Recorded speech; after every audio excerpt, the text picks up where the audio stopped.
Also in the street plan of Washington, you find pentagrams. So here we have two pentagrams in the street plan of Washington. The top one points into the Capitol building, and the one at the bottom points into the White House. This is a political building, so we're told. In fact, it's a temple to a secret society, built by the Freemasons to a specific design, Congress, the Congress building.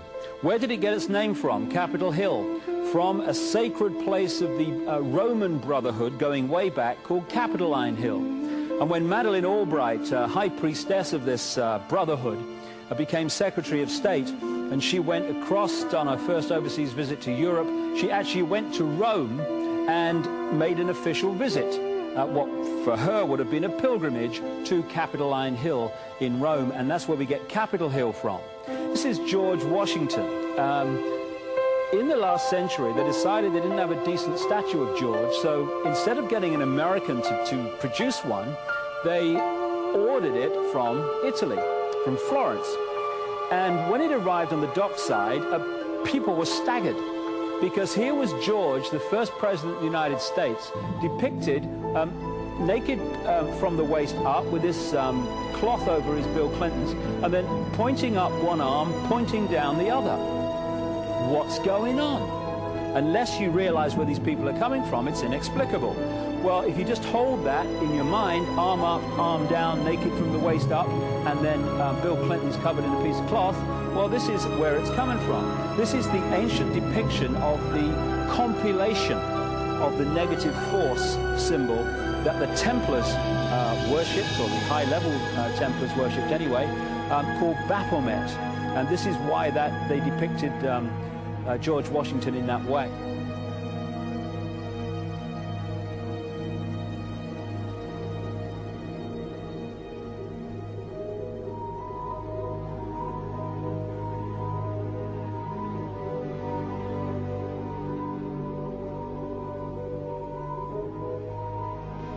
What has come to light is that it's now been, it is not so surprising for a lot of people that there are covens amongst the very educated class, architects, doctors, lawyers, priests, brokers, and the leisure class. These are people who have made pacts with the devil. That's right. It's really the best, the more accurate way of describing would be that they have indulged themselves in the worship of the goat, of the prince, of the serpent, of Satan, of Lucifer, and they lead perfectly normal lives. They're jewel merchants. They travel. They're prominent in their own way, but they do have this indulgence. Father, here's a part of that I can never understand. That has never made sense to me, and that is, if somebody were to make a pact with the devil, then obviously the implication is if the devil is there to make a pact with them, to make a deal, to make their life, their short mortal life on earth, pleasurable, with money or women or travel, or more interesting, whatever it is they want.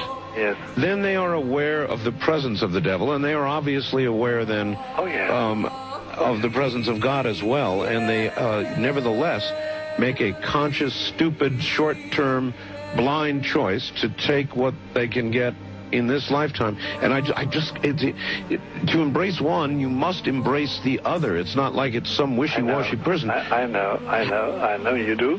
It is a very not easy to understand, except when you talk with them, when they let their hair down and peel grapes, as we say, and when they're on their way to being cured of what or healed is the proper word.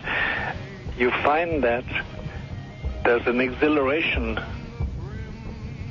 and a satisfaction which is both sensual and sexual and mental when they really indulge in Luciferian worship.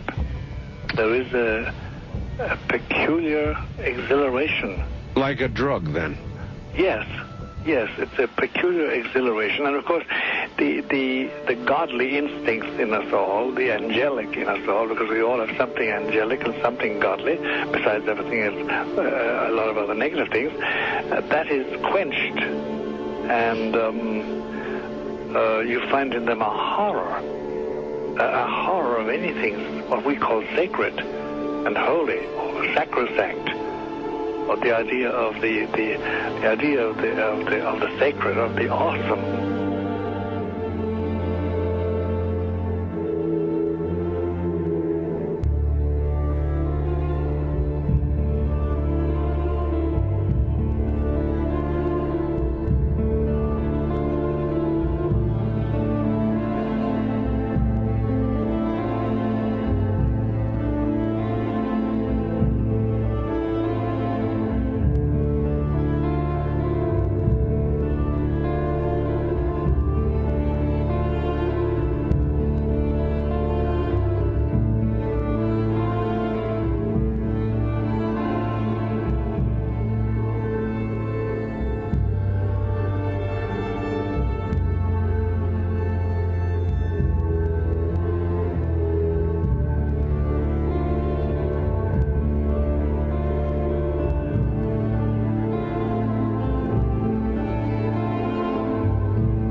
How in the world did you ever get involved in praying to demon spirits?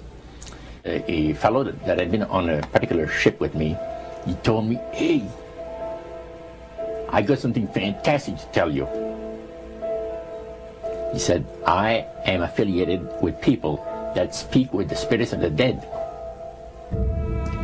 How would you like to talk to the spirit of your dead mother?" And I was shocked. I was shocked. He said, "You wouldn't be afraid of talking to the spirit of your dead mother, would you?" Well, I said, "I'll tell you what, I would have to give that some thought, because it's something I never thought about before in my life." Most of us probably haven't. A little afraid of something like that. Well, he says, you know, it's written all over your face. You're afraid of going to a seance. But he says, "I know you. He says, you're going to come."